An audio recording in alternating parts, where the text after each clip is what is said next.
Sou Rudimar Baldissera e fui coordenador do Programa de Pós-Graduação em Comunicação no período de fevereiro de 2017 a fevereiro de 2019.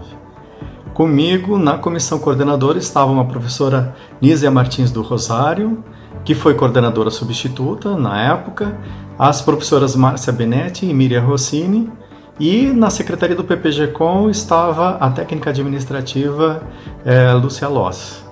Avalio que foi um período de grandes mudanças para o PPG-Com, algumas devidas a movimentos internos, né, outras em perspectiva de adaptações contextuais de políticas da CAPES, inclusive. Né. Porém, eu creio que 4 processos em particular marcaram a nossa gestão. O primeiro deles foi a implementação da reserva de vagas para negros, negras, travestis ou transexuais. O segundo foi a entrada do PPG-Com no Programa Institucional de Internacionalização, PRINT-CAPES. O terceiro foi a reestruturação do PPG-Com, que deixa de ser, naquele momento, um programa de pós-graduação em Comunicação e Informação e passa a ser um programa de pós-graduação em Comunicação. E o quarto processo que eu destaco é a elaboração de um projeto e a sua aprovação de um projeto de DINTER, né, de um doutorado interinstitucional. Então agora eu passo esse breve relato, né, relativos a esses processos.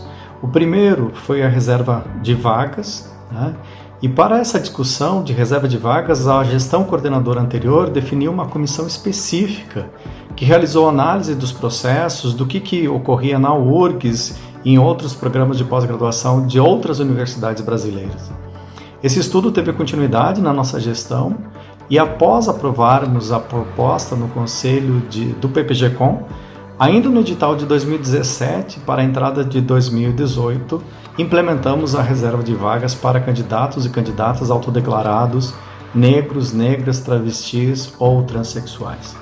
Após esse primeiro edital, a proposta foi sendo ajustada e ampliada inclusive para o doutorado. No primeiro momento ela foi para o mestrado. O segundo processo foi o PRINT-CAPES, né? No contexto de redução de verbas, especificamente ou especialmente dos valores destinados aos programas de pós-graduação, pelo programa de apoio de pós-graduação da CAPES, em relação aos anos anteriores, lógico, houve uma diminuição já das verbas e ocorreu então o anúncio do Programa Institucional de Internacionalização, PRINT-CAPES.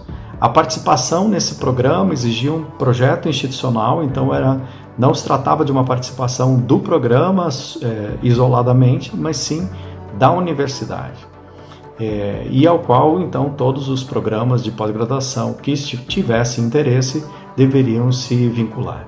Então, no PPG-Com, nós formamos uma comissão específica, né, que elaborou um belo projeto, evidenciando nossas especificidades e nossas potencialidades de participação, pensando aqui, por exemplo, nas relações internacionais que já existiam e como é que nós poderíamos ampliar essas relações e temáticas, inclusive, de interesse de pesquisa no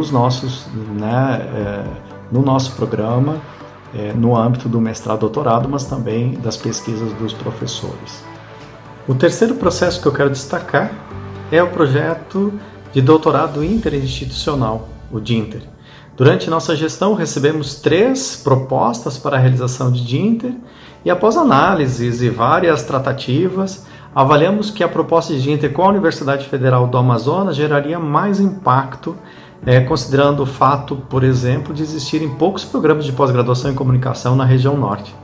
Tratou-se também de compromisso social, portanto, compromisso social da Universidade Federal do Rio Grande do Sul e do nosso PPG-Com.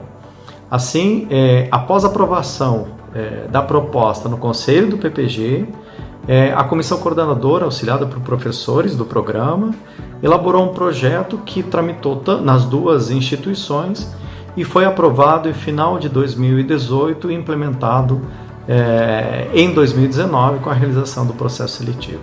O quarto processo que eu quero ressaltar foi a reestruturação do programa. Esse foi outro grande desafio em nosso processo de gestão, que assim, apesar da potência que o PPG-Com tinha como programa de pós-graduação em Comunicação e Informação, o desejo da área de informação da Fabico de ter um programa específico, de um programa de pós-graduação em informação para melhor atender às necessidades da área, não era recente. E vários movimentos foram realizados nessa perspectiva. A chegada de mais pesquisadoras e pesquisadores a partir das contratações realizadas em anos anteriores, por exemplo, possibilitou que a área estruturasse um projeto viável, né? Um projeto de pós-graduação viável. E o programa de pós-graduação em Ciências da Informação foi aprovado e teve o primeiro processo seletivo realizado ainda em 2018. Por outro lado, esse movimento também exigiu que o PPG-Com se reestruturasse, né? Iniciando por redefinir a própria área de concentração. Nesse sentido, foram realizados vários estudos, tais como análise das propostas dos diferentes programas de comunicação no país, né? Análise de documentos de área, análise das pesquisas e produções de docentes e discentes do PPG. Enfim, foram vários estudos, né? Esse processo exigiu muitas reuniões de trabalho da comissão, de comissões específicas para diferentes estudos e do próprio conselho do PPG-Com. Com base nesses estudos, o conselho decidiu que a nova área de concentração do programa passaria a ser comunicação. Após essa decisão, ficou também definido, né, que o programa deixaria de ter 4 linhas de pesquisa e passaria a ter 2, sejam elas redes sociais, interação e sociabilidades e culturas, políticas e significação. Como desdobramento desse processo todo, o próprio projeto pedagógico também precisou ser reestruturado, e isso foi realizado pela gestão seguinte a partir de 2019.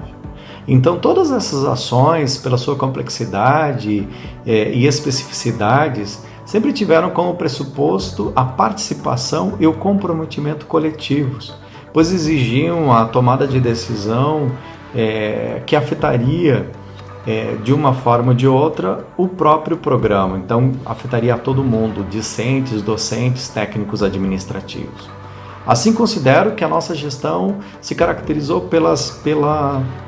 por ser uma gestão de participação coletiva e pela transparência, né, nos processos e nas tomadas de decisão.